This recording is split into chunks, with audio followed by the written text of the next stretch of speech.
This is an intro. Intro. Hustle and Flowchart with your boy, My boy, Matt Wolf and Joe Fair. hey. What is up, everybody? Welcome back to the Hustle and Flowchart podcast. Yo. Oh, presented by evergreenprofits.com. Literally 30 seconds ago, Joe said, I'm going to make sure I say presented by evergreenprofits.com. I pointed at Joe, and he missed it. I thought it was my name is what I was like, oh no, it's a company name. That's right. Yeah. So the Hustle whole, and Flowchart presented by Evergreen Profits. and the reason we're saying that is because a lot of people don't realize that those are the same people. Yeah. So we're the same people. It's just we were dumb and named our podcast something different. So Anyway. it's all good. All right. So on today's Hustle and Flowchart podcast brought to you by Evergreen Profits, we're talking to Brian G. Johnson. This dude is a YouTube just ninja. He was actually on one of my older podcasts, and I interviewed him back when he was really big into the SEO world and teaching SEO. Well, he took that knowledge and he applied it to YouTube stuff.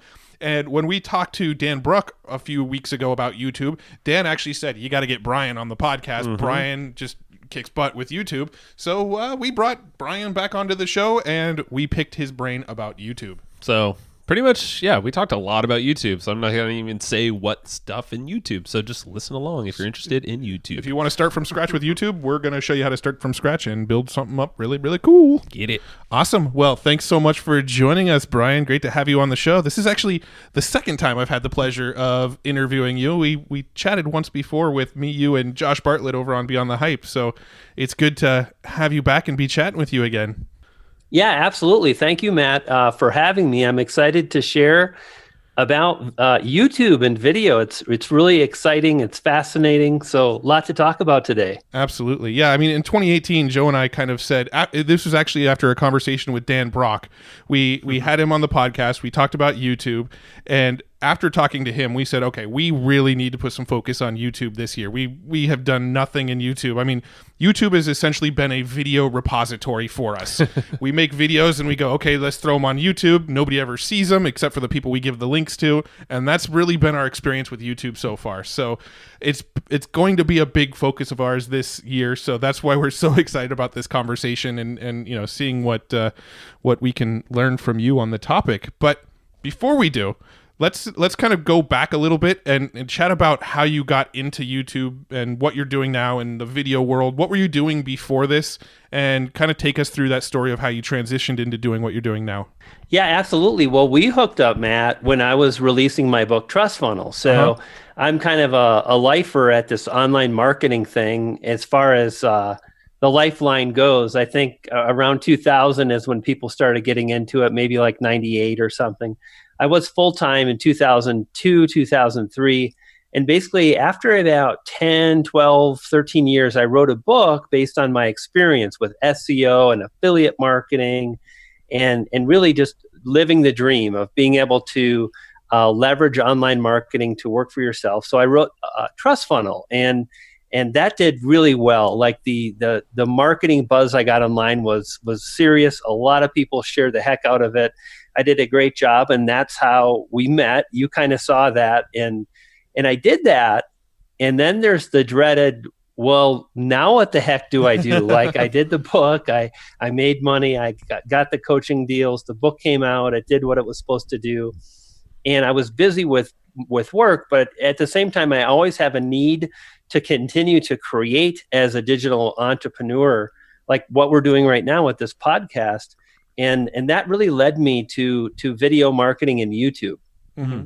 So yeah, I'm curious, what were you doing before? So that was YouTube seen as like a promotional tool that you just wanted to kind of grasp to well, so it's funny.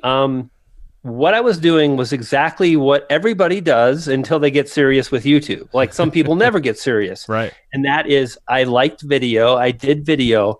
I never really focused on it, but I could like throw together an okay video on my phone or on iMovie or something like that. And I would just host it on YouTube. It's like, it's the land of where the videos go so they can get on your website. Exactly. And I did that whole thing. And like I said, I'd launched my book, Trust Funnel, and I was trying to figure out what to do next. And I kind of noticed people had said, you're kind of heavy on video. You like video. And I thought I'd never really focused on YouTube. And yet I've got this background with SEO. I've ranked hundreds and hundreds of websites. I've drove millions of views, generated millions of dollars through SEO. And that's what really led me into YouTube. Got it. Yeah, no, it's interesting because that's pretty much where we're at now. For the last, close to 15 years or so of just being online doing stuff, we've just treated YouTube as, hey, let's upload it there. We'll embed it maybe on our website too. We'll tell our email list about it. But in terms of SEO and ranking, it's just a total luck thing. Oh, yeah. I mean, if you go on my YouTube channel now and go back to the beginning, there's like videos of me just like throwing the ball around for my dog, because it was back in the day where I'm like, ooh, I got this Kodak ZI8 or the Zoom flip cam. That's what it was. Or I had one of those cameras and I just wanted to make videos for the sake of making videos and put them on YouTube, but I really had no sort of intention behind it. And still a lot of those videos are still on the YouTube today. Like it's literally been a repository. So, what would you say to somebody who has used YouTube in that way? Would you recommend, scrap it, let's start over, start a new YouTube channel and kind of start fresh? Or would you say, work with what you got? You probably have a few existing subscribers, a few, search terms that you're ranking for, and don't start from scratch. I mean, where would you take somebody who's in that scenario? Great question. Common question.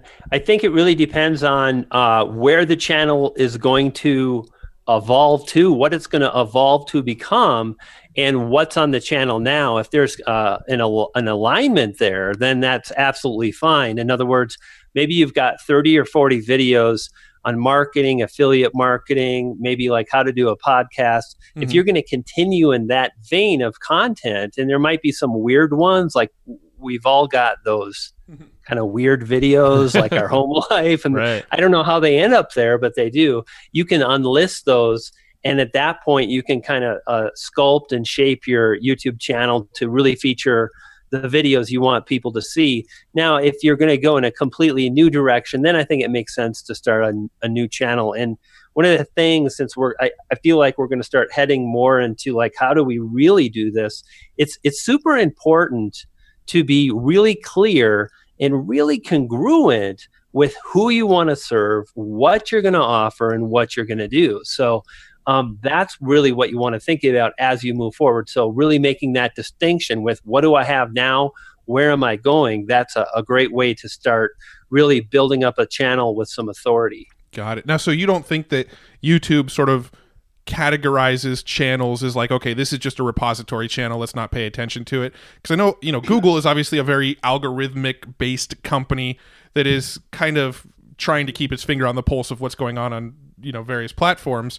And when we talked to Dan Brock, he sort of hinted at the fact that maybe YouTube classifies channels like that as repository channels and not as content channels, and you may have a harder time ranking that. Have you ever heard anything along those lines, or have any thoughts on that kind of thing? I think at the end of the day is, if you want to do well on YouTube, it's absolutely critical that you optimize your videos for YouTube, which nobody does that until they're serious about YouTube. Because like we've all talked about the weird family videos we've uploaded to YouTube. There's no thinking about, like, how do I optimize this to grow my business? So if you're just kind of like storing stuff, then you're not going to really build a following. But when you start to do that, that's when the algorithm's going to take note. For example, like so many marketers, you've seen these channels. It's like promotion, promotion, promotion, promotion, and the whole objective, the marketer and now this isn't a bad thing.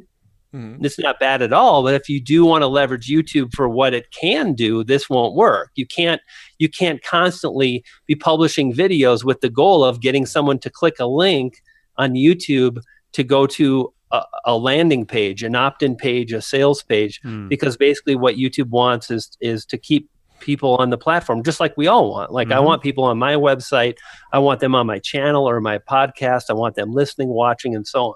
Got it. Yeah, that's leads us to a perfect time to talk about, let's hear about your goals with YouTube. So your vision and how you use YouTube, with kind of the purpose behind it, and then some ways we can optimize that to, make the most out of it.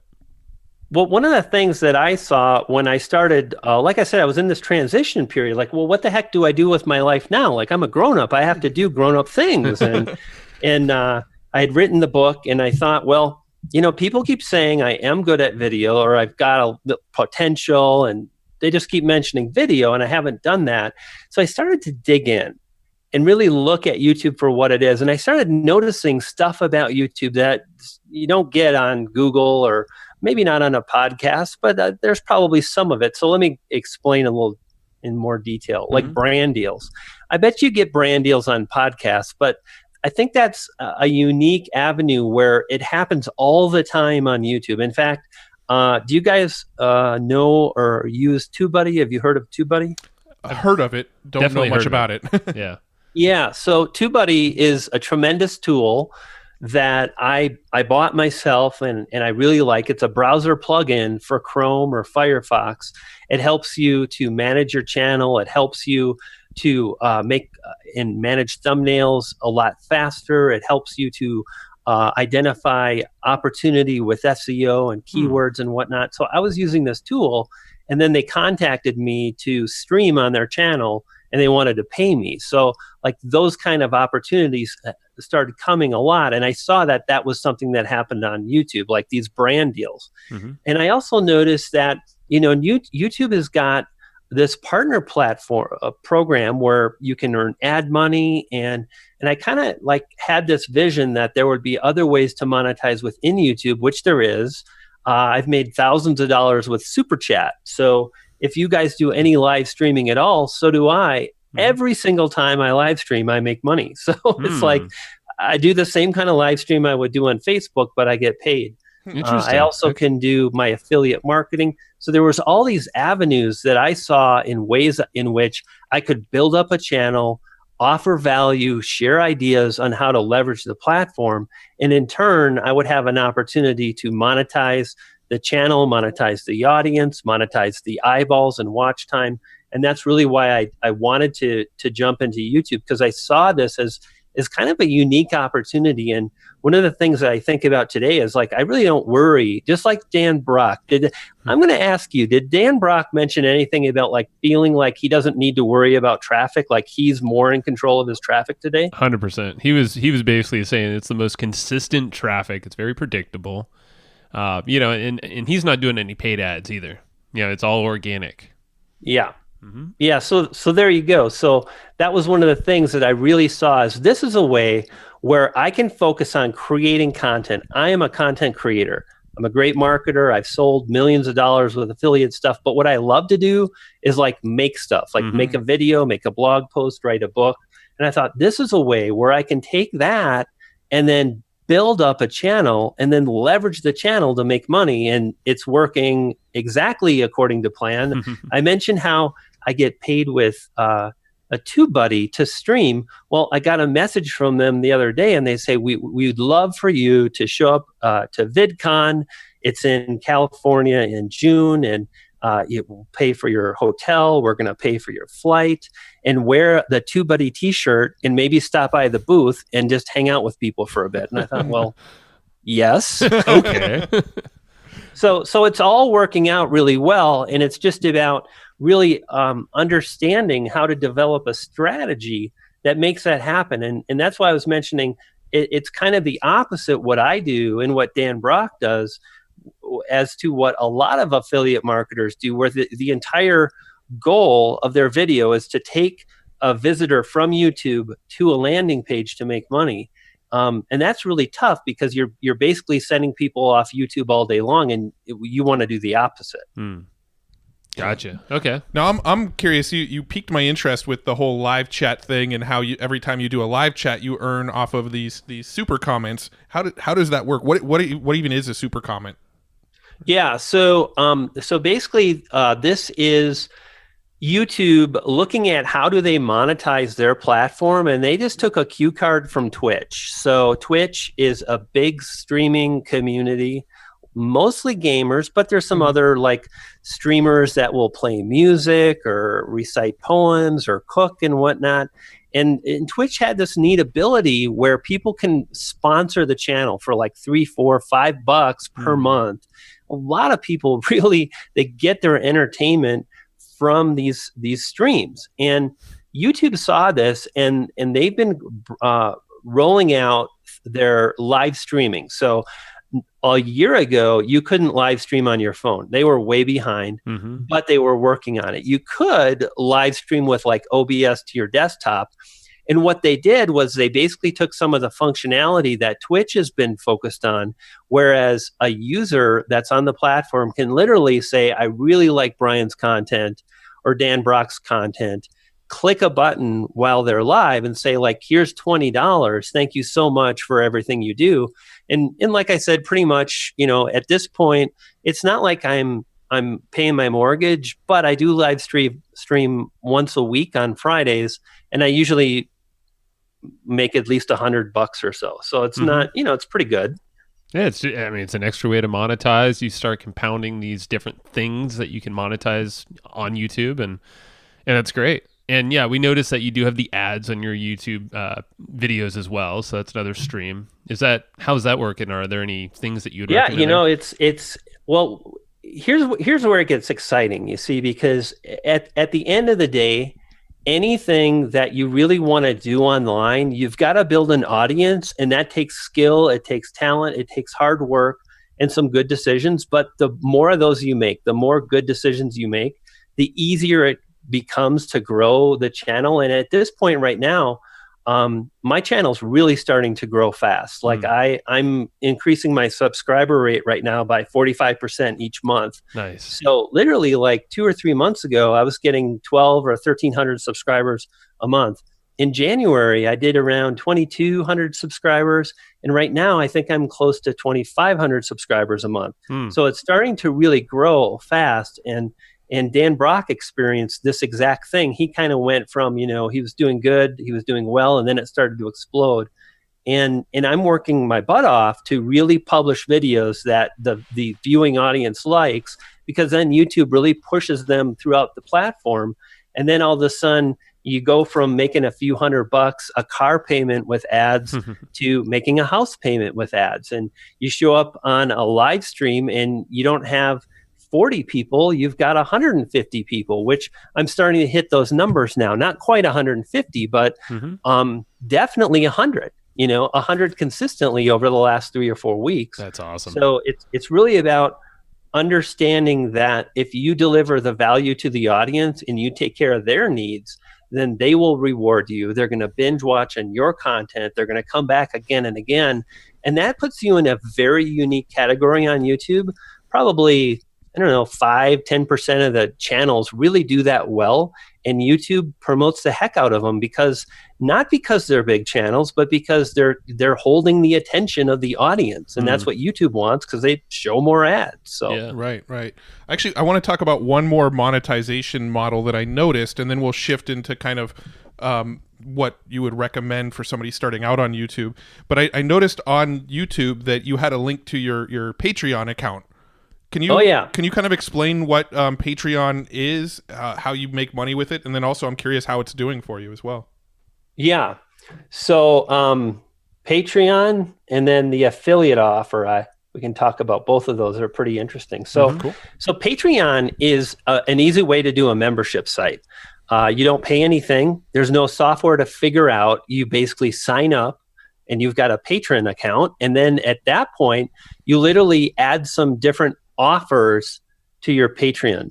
And what happens is, for example, I have a monthly live stream where I go really into depth and I share case studies. It's more like behind the scenes creator sharing with other creators. And that's going fantastic. I also, because of my marketing background, I thought, how can I hack this and add even more value?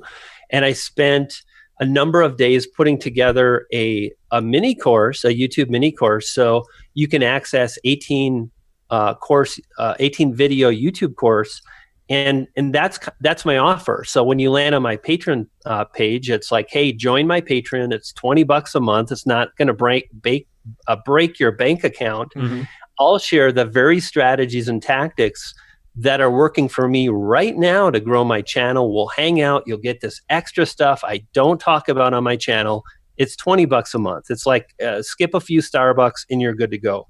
Now, that's done actually really well, and I was able to scale that another income source to I think about $1,000 within 2 months. I hit a high of $1,300, and now I'm right around that same amount. I think $1,000 a month, which definitely it's not a lot, but all of these things, 1,000 here, 500 from ads here, another couple hundred from super chats, affiliate promotions, and so on. It really starts to add up. For sure. And now let's talk about the affiliate promotion you mentioned. Yeah, so this is kind of fun, and the key, I think, is how you do this in a way that you can actually do an affiliate promotion. You can send people off the site, so you can generate the affiliate commission, but you keep people on the video long enough to outrank all the other videos. And I literally just did this, so it's pretty cool. I roll with another YouTuber. In fact, I can hook you up if you'd like. His name is Nick Nimmin, a brilliant guy. Yeah, cool. And we started coming up together at the same time, and we just kind of decided, we're going to form our own little gang. It's a good thing. And we're just going to kind of figure this out. And he came up with a really neat membership site that offers graphics and transitions and the kind of stuff that YouTubers would want for their editing. So I came up with a video around YouTube video editing tips and tricks. And I targeted those kind of keywords, and I really spent time on it. The edit probably took 10 hours. Like, who does that except a YouTuber? Nobody. Totally. Yeah. I scripted out the video. I had some BRoll, and I shared some fun ideas, and the video did well. Like, my audience was like, wow, this was such a unique angle on video editing. In fact, it's simple, and I can do this no matter if I'm on a phone or this or that. So the audience responded. And then at the very end, I mentioned, like, one of the things you can do is you can use these transitions. You can incorporate this kind of B-roll. You can use this YouTube specific call to action for subscribers, and you can get that at Nick's site.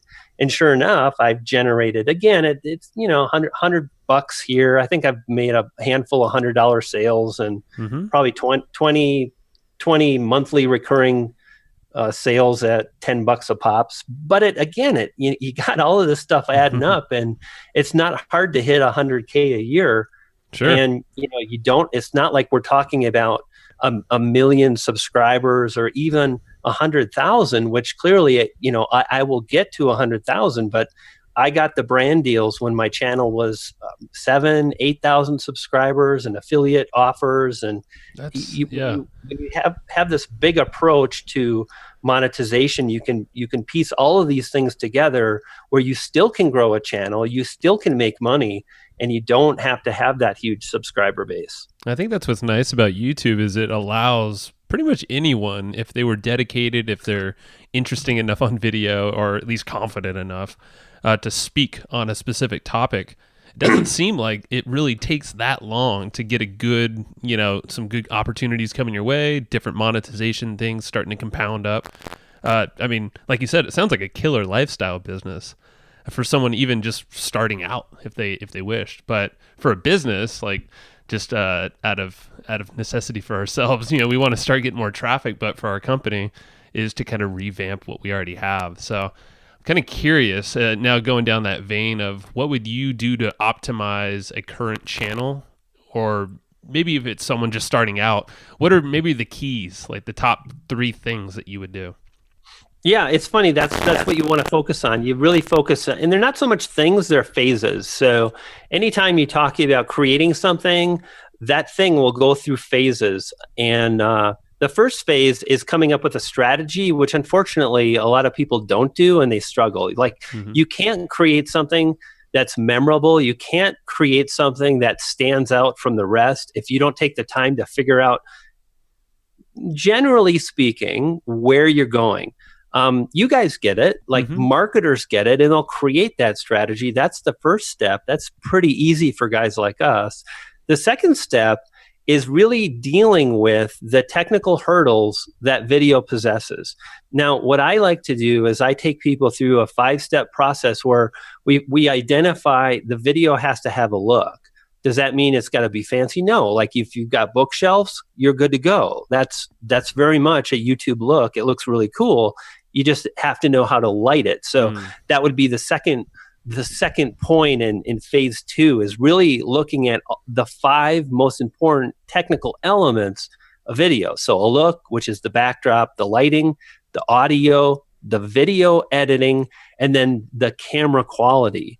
When you focus on all of those things over a period of time, you increase the quality of the videos fast. What happens for a lot of people is they want to make videos for fun. They're busy. They don't really take the time to think about, like, okay, these are the 5 most important things.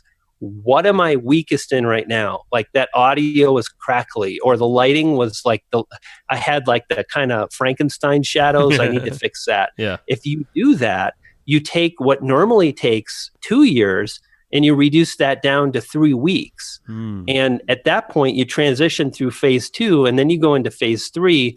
And I like to think of that as you really take a good video, like technically it's good, and you focus on the delivery, on the message, on really understanding what the audience is going to respond to. And then it's only a matter of time, and you publish a video that gains traction, and the next one gains traction. So when you really think about these phases, from strategy to technical ability, and then finally to really polishing and connecting with an audience, you can take, again, what might take a few years and condense it down into a few months. That's and it's all about consistency, I would imagine, with YouTube. Yeah, exactly. And that's, and what's really interesting about the consistency, Matt, is early on, I believe it makes a lot of sense not to be too consistent because you suck. And the best way to unsuck yourself is to publish a lot of videos. Your lighting's off, so okay, like, have the audacity to publish anyway and just keep publishing, because you're making a thumbnail, you're optimizing, you're doing all this stuff, and you get better at everything, but you're focused on the lighting. And then you get the lighting fixed. So you publish a lot in phase 2, and then in phase 3, you're like, okay, I'm a big boy now.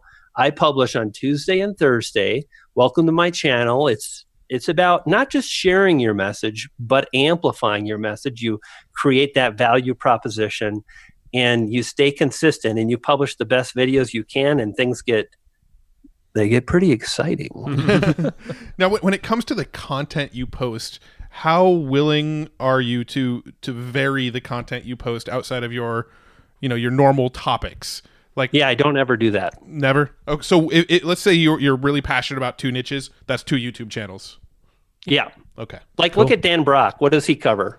He's all over the place, but different affiliate offers have their own channels.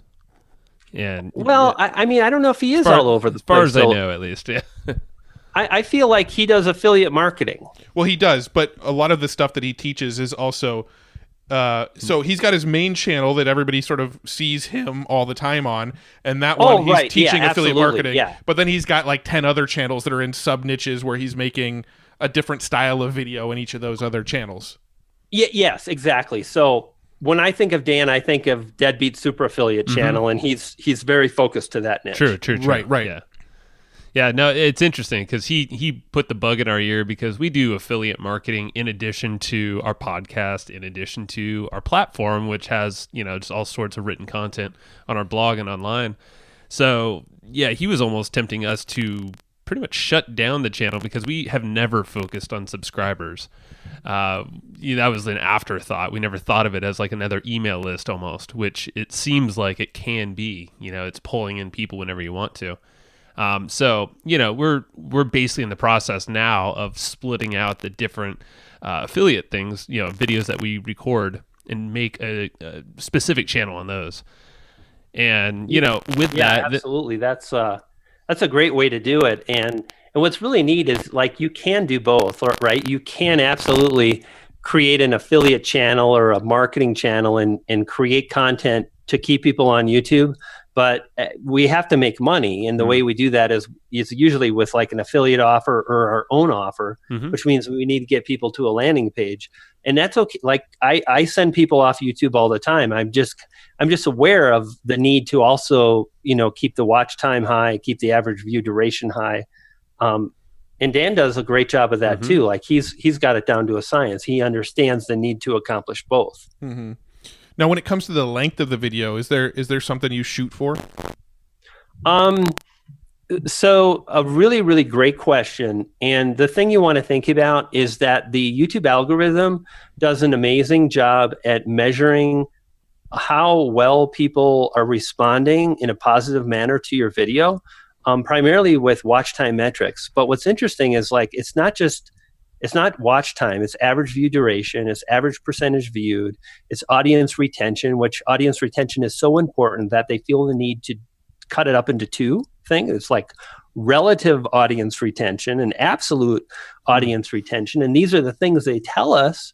And then if you read the geeky white papers, you read things about expected watch time per impression. Oh, wow. Okay.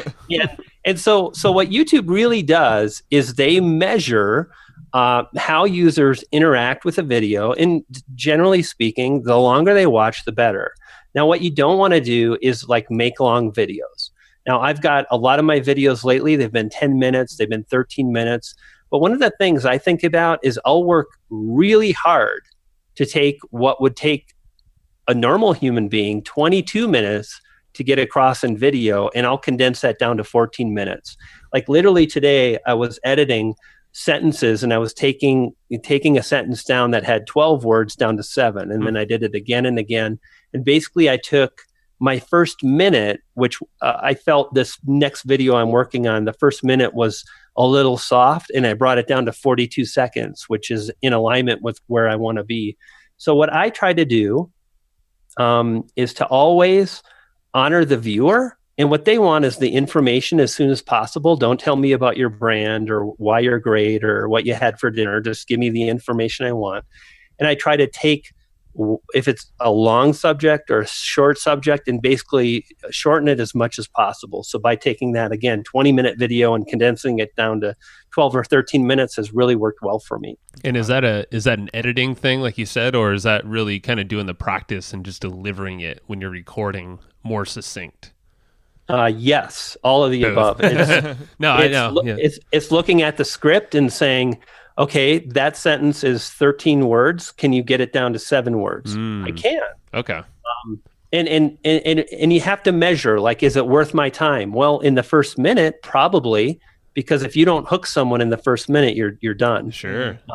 It's having a really crisp edit and clean.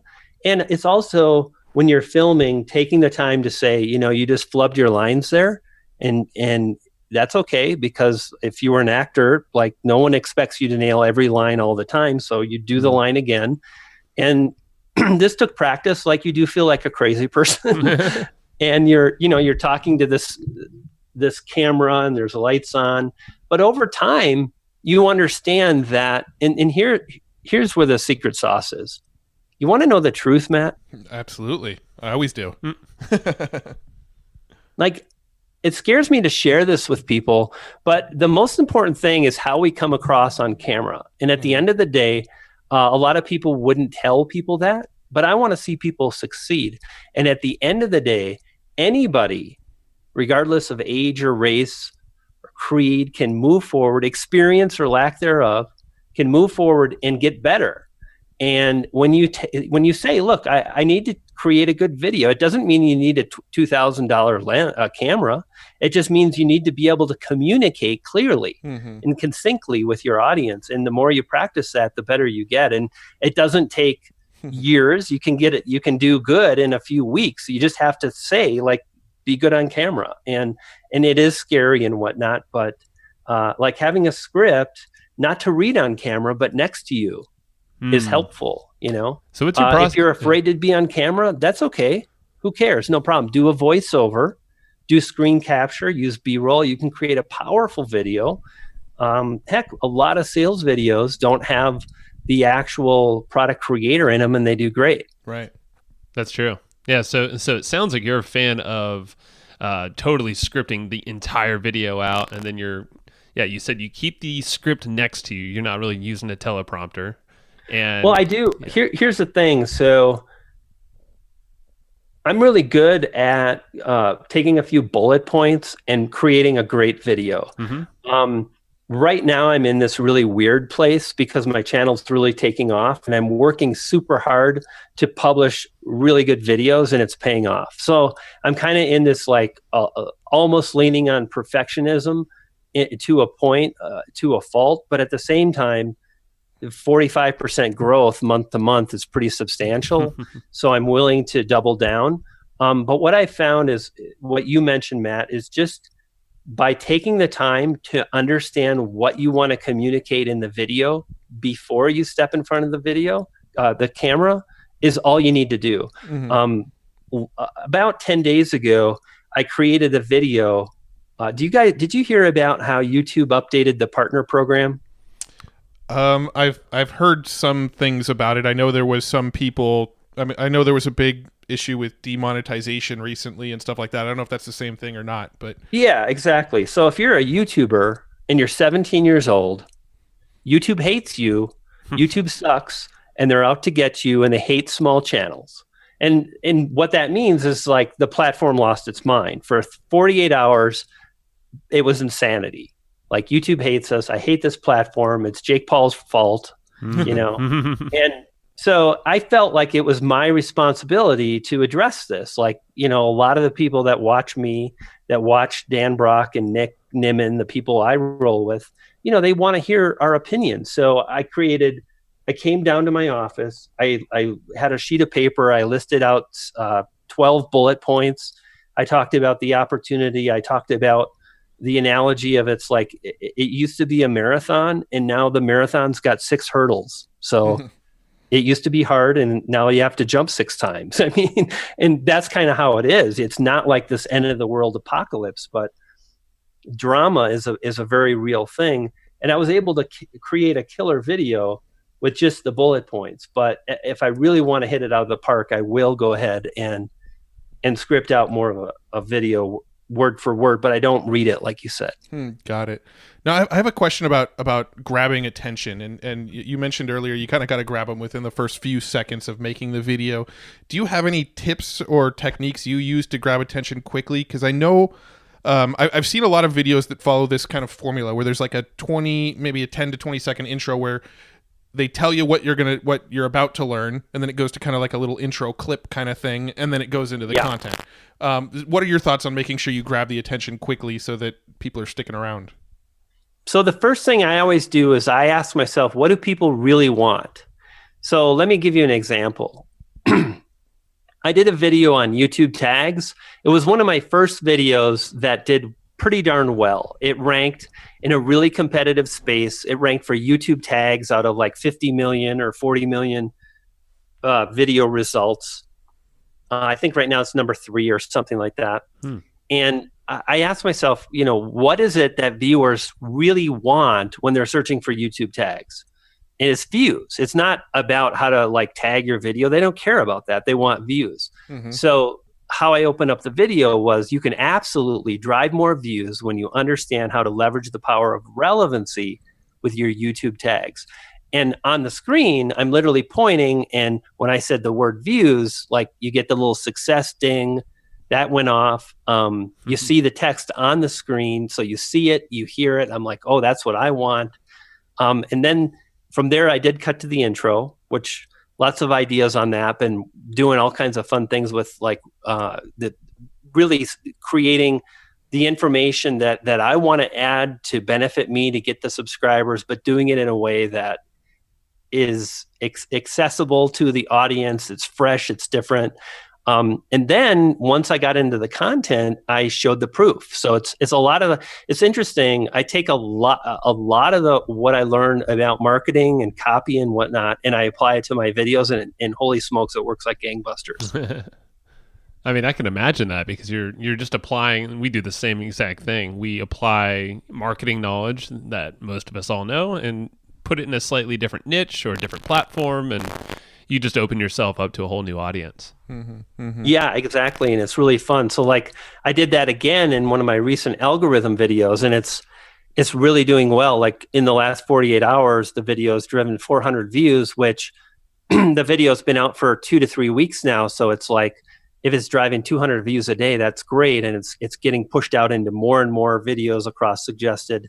And in the first few seconds, it's like the thing I opened up with is what the audience wants, which is views. So I mentioned you can absolutely drive 6, 7, even 800 views per day with just one video when you understand how to leverage suggested videos on YouTube.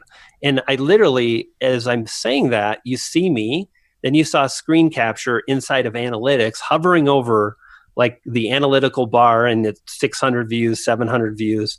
So just kind of aligning all these elements together. And I tell you, it's a lot of fun. It's science, it's art, it's creativity, and you get to make money. So it's pretty, and they send you to VidCon. Well, just you talking about that video that you made and the intro you put on it actually piqued my interest on the topic of that video specifically. Right. So when you actually look at the recommended videos on other videos and you try to make sure your videos get placed in those recommended videos as well, is that kind of the trick there? So it's the video I mentioned. I had a target that I wanted to show up on, and I did. I'm basically in the play next section. I'm on the top or number 2 video in the sidebar. You don't always get there. And again, it's based on what I mentioned earlier, those plethora of watch time metrics. And it's really, can you hold people's attention past 2 minutes? If you can, congratulations, you're playing the bars. You're a pub band. You're playing the bars. If you can hold it for 3.5 minutes, you're playing venues, 1,500, 2,500 seats. You can get 5, 6, 7 minutes. You're opening up for the Rolling Stones in the stadium. And if you can hit 10 minutes, then you're rock star status world tour. It's just really learning how to structure this stuff in a manner that is fun. It's engaging. And that's what makes it fun. When I'm talking about this, I'm thinking about how I started, and I knew I had to be engaging, and what I forgot was I already was. So I tried, and it was just way too much. It was too much humor. It was too quirky, and it didn't work. But I figured that out, and I dialed back, and then now I'm at this place where it's fun, it's quirky. There's some energy there. There's results there, and it just flows really nicely. And that's just doing it, and applying and whatnot. I love it. Now I know you come from an SEO background. How much sort of SEO preparation goes into creating content and videos? For making tags and titles and your description. How much do you go and use some sort of tool, figure out what keywords you want to go after, and then make sure those are in your tags, title, description, all that kind of stuff? Is it that methodical, or do you go and make the video you want to make and then figure out what kind of keywords to go rank for? Yeah, really good point. And you always want to know the keywords you're targeting as well as the title of the video prior. Now, the truth of the matter is most people don't do that. They make the video and then some of them don't even think about any of that. They just like me and my dog on a Sunday, or like I went to the zoo. But in our case, I really look at it. And the reason why is, number one, we mentioned the word hook. Mm-hmm. So like, what is it that's going to compel people to click? So it's not just SEO. It's Gary Halbert copywriting, right, and compelling people to click, because that increases the watch time, because it's measured per impression. So you really need people to click, but it's also got to contain the keywords. So the more you really think about all these things and you come up with a title that's compelling, it does have the keywords. For example, one of the things I've been playing up with lately is dirty little secrets. Like I've got some videos, dirty little secrets. In fact, the video I published yesterday, in the thumbnail at the top, it says dirty secrets, YouTube channel growth 2018. It's like, dirty secrets. And then I open up and I said, so in this video, I'm going to share how to grow your channel. And I'm going to share some of the strategies and tactics that not a lot of people are talking about, but I am. And that was compelling. And again, what's interesting is you think about the congruency between the audience and the creator, what the audience wants, what the creator creates. And because I took the time to think about my messaging and the keywords and what I would target, and the hook was like secret, I'm going to share seldom shared secrets or dirty secrets. Then when I created that thumbnail and I created the hook, it all kind of works together to drive those results. As far as the SEO, I use TubeBuddy, which is an amazing tool. I also have been developing a wicked SEO tool that really takes all the knowledge that I've had with Google SEO, and then I started applying it to YouTube, and we've got a way to measure video results based on subscribers, views, likes. We've studied tens of thousands of videos through software and machine learning, and that tool is called Morning Fame, and it gives you an opportunity to really leverage relevancy, which is basically the easiest way to get views fast, because watch time is important. It's the biggest thing, but you can't take relevancy out of the equation or you get all weird results. Like if someone's searching for how to groom my poodle, they've got to show poodle results. So the more you're able to select a keyword phrase that's not as competitive, the better you can do early on. And then as you move forward, you can target more competitive terms and so on. Got it. Yeah, we'll have to check out that tool because we use the same or a different tool, but because we do a lot of SEO for our own blog. Matt kind of heads that up. Yeah. We use like Ahrefs and SEMrush and things like that. And I imagine those tools, you could still apply what you find in those to YouTube as well to find good keywords to go after, I would imagine.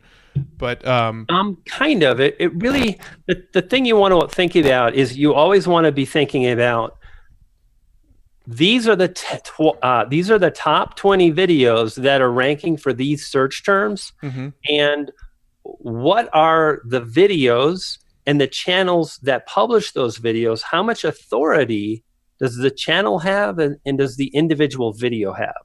And one of the things I like to think about is a weak link. So I'm looking for a video with a small subscriber base that doesn't have a lot of views. And those two things combined together tell me that the watch time metrics are going to be low. Because I know, because YouTube told me that statistically speaking, channels with less subscribers don't drive as much watch time because subscribers watch videos longer. So that's why you kind of have this competitive thing with bigger channels and whatnot. So when you really can break down the results and measure the authority of individual videos is when things get pretty exciting. I like that. That's a great way to spot some opportunities out there, some gaps in the market you can just hop up there and fill. Obviously, you got to get some subscribers of your own first, but that'll come in time. Honestly, you don't. Like I published, I had a few, but let me give you an example. I published a video when my channel was 24 days old. I probably had 500 subscribers. I bet you 300 didn't give a crap. They didn't, Brian said subscribe, they're off on vacation. And I published a video that within about 2 weeks was driving 100, 200 views a day. That video today still drives that amount of views, and it's driven close to 100,000 views now. I've got another video that's driven 250,000 views, and that video was published a week and a half later. So my channel was like 37 days old. So when you're able to leverage, let me break it down. Everybody was targeting how to edit on your phone, or iMovie editing on your phone, or iMovie editing on your iPad, but hardly any videos, and it's still true today. Like none of the videos that rank for iMovie app tutorial, none of the videos contain the word app. That is odd. So I'm like, okay, I'm going to use app.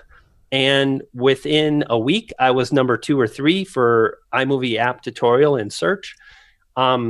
Within 2 weeks, I was number 1.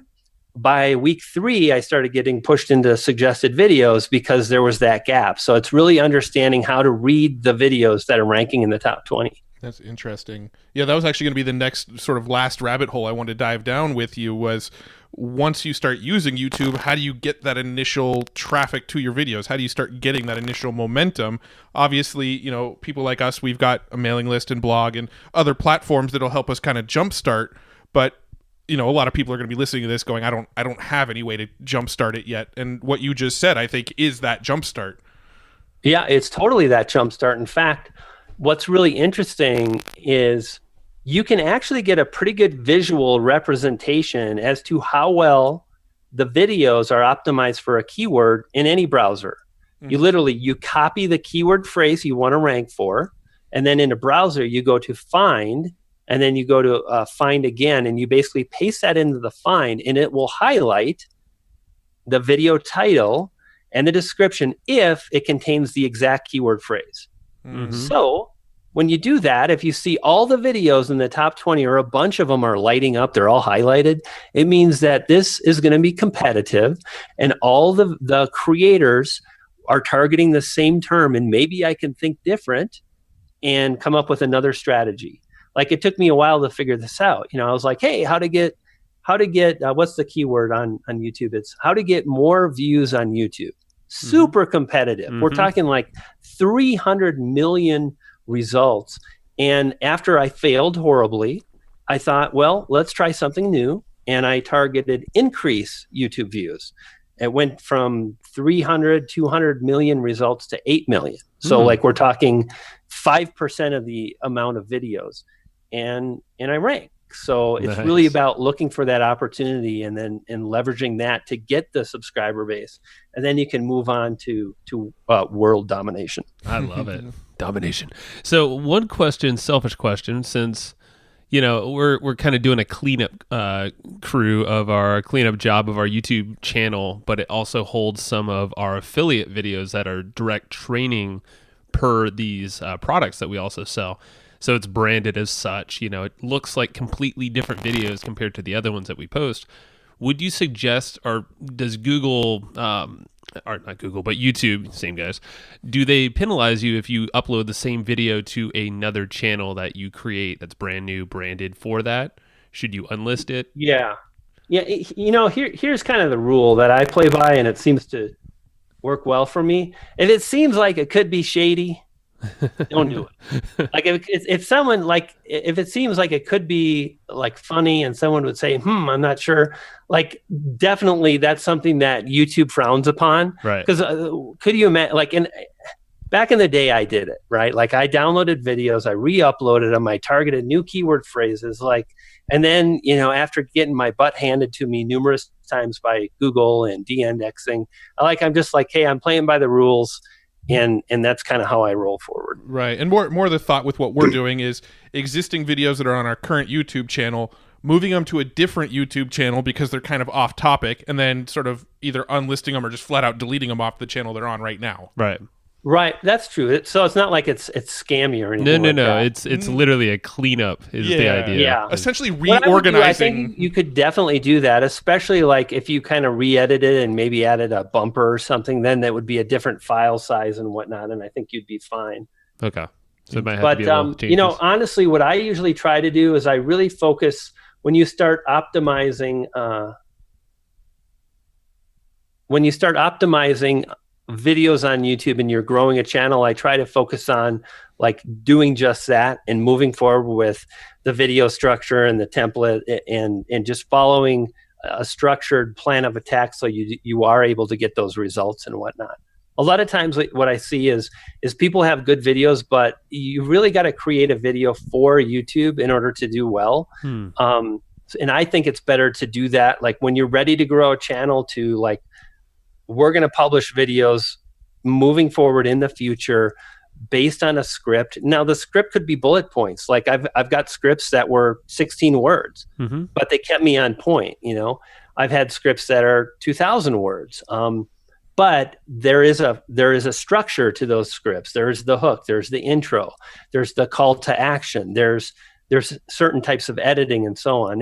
And I'm making it sound complex, and it can be, but just starting off, keeping it simple, focusing on what's most important, you can do really well. Yeah, and I imagine over time, I know this has been true for us when it comes to blogging content and that sort of thing, is that formula, the intro, grab attention, tell them what you're going to tell them, you have your call to action, all that sort of flow that you put to your videos. It eventually just becomes a second nature thing where you're doing it without thinking about it. You're just so used to doing it. Yeah, exactly. Like, it's not, I don't have to think about any of it now. Like, in fact, we're on this call and sharing examples of calls to action and intros and hooks because I've done it enough. Right. And anything that you do repeatedly, you get better at. So very cool. Nice. Yeah. So we do have a few questions that we like to ask everybody at the end of our calls, and then we'll go ahead and wrap things up. So just to let you know, I've literally got maybe 3 minutes. Okay, cool. we only need 2. So okay, you've got your book Trust Funnel, and you've got your book Tube Ritual. Do you have any other books that you recommend people read that you find yourself recommending a lot? Yeah, there's a bunch of them. So I've got How the World Sees You sitting by me. That's by Sally Hogshead. Amazing book. Primal Branding is another great book on how to really create a brand that stands out and separates you in the marketplace. Those are a few of the books that I've really enjoyed quite a bit. What's another one I'm thinking of right now? Essentialism. Have you guys heard of Essentialism? Yeah. Love it. Great book. I love that book. You know, like having focus and a mission that you're on. Like I'm going to do a podcast. It's going to be an awesome podcast. I'm not going to make episodes to make stuff. I'm going to make really good episodes. And it doesn't always start off that way in the beginning, but over time with that focus, with the whole essentialism kind of theory, it's so powerful. 100% agree. Yeah, Absolutely. no, we try to live it every day, but that's kind of difficult sometimes. So to wrap it up, where should people go to learn more about you, check out your stuff and all that? Yeah, thank you so much, Matt, for having me. It's been a pleasure to reconnect. Thank you again. Brian G. Johnson TV on YouTube, briangjohnson.tv on the web. I'm not really lost, you can try to find me, and you'll probably just find me. So if you do a Google for Brian G. Johnson, I'll probably pop up somewhere. Yeah, Brian G. Johnson on YouTube. We did a search before jumping on, and your videos loaded our screen. So pretty easy guy to find. Excellent. Very awesome. Cool. Thanks so much for joining us and doing this. We learned a lot of great stuff, and maybe we'll do a round 3 sometime. Awesome, my friend. Cool. Thank you for having me. It was nice to catch up. Thanks, Brian. Absolutely. All right. Thank you. And I hope you just enjoyed this episode you just listened to. Now, right now, before we sign off, I have a few things I would love for you to do. So the very first thing is to go find our guest on Facebook and tell them that you loved their episode with us. That's going to help them just feel good about themselves, but also it's going to spread the word a little bit more for us. So go find them on Facebook. Everybody's on Facebook, and go say that you love their episode and maybe one cool thing that you learned there. The second thing is to go to iTunes and subscribe to our podcast. Just look up Hustle and Flowchart and hit the subscribe button. And the very last thing, the third thing, is to leave us a review on iTunes or wherever you're listening to this podcast and help us spread the word more. That's how more people are going to get this awesome knowledge, this cool podcast training, and a whole bunch of other cool free training that we give out at evergreenprofits.com. So that's about it. Go find them on Facebook, go subscribe on iTunes, and leave us a review. You would be amazing if you did that, but you're always amazing. So thanks for listening, and we'll catch you in the next episode.